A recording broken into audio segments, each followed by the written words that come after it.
আজকে আমরা ডালিমের উপকারিতা নিয়ে আলোচনা করব। অ্যান্টিঅক্সিডেন্টে সমৃদ্ধ ডালিমে প্রচুর পরিমাণে অ্যান্টিঅক্সিডেন্ট যেমন পলিফেনল আছে, যা ফ্রি রেডিকেলের ক্ষতি থেকে শরীরকে রক্ষা করে এবং প্রদাহ কমায়। এটি হৃদরোগ ও ক্যান্সারের ঝুঁকি কমাতে সহায়ক। হৃদরোগের ঝুঁকি কমায়। ডালিমের রস রক্তচাপ নিয়ন্ত্রণে সাহায্য করে এবং রক্তে কোলেস্টেরলের মাত্রা কমায়। এটি রক্তনালীতে প্লাক জমতে বাধা দেয়, যা হৃদরোগ প্রতিরোধে উপকারী। রোগ প্রতিরোধ ক্ষমতা বাড়ায়। ডালিমে ভিটামিন সি, ই এবং অন্যান্য পুষ্টি রয়েছে, যা ইমিউন সিস্টেমকে শক্তিশালী করে। নিয়মিত ডালিম খেলে সংক্রমণ ও সর্দি কাশির ঝুঁকি কমে। হজম শক্তি উন্নত করে।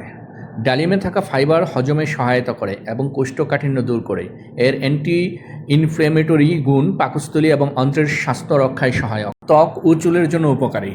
ডালিমের অ্যান্টিঅক্সিডেন্ট এবং ভিটামিন ত্বকের বয়স্ক প্রভাব কমায়, ত্বককে উজ্জ্বল করে, চুলের গোড়া মজবুত করে। ডালিমের রস ত্বকের কোলাজেন উৎপাদন বাড়ায়। ডালিমের সর্বোচ্চ উপকার পেতে তাজা ফল বা রস খান, তবে রসে চিনি মেশানো এড়িয়ে চলুন। নিয়মিত ডালিম খেলে শরীর সুস্থ ও সতেজ থাকে।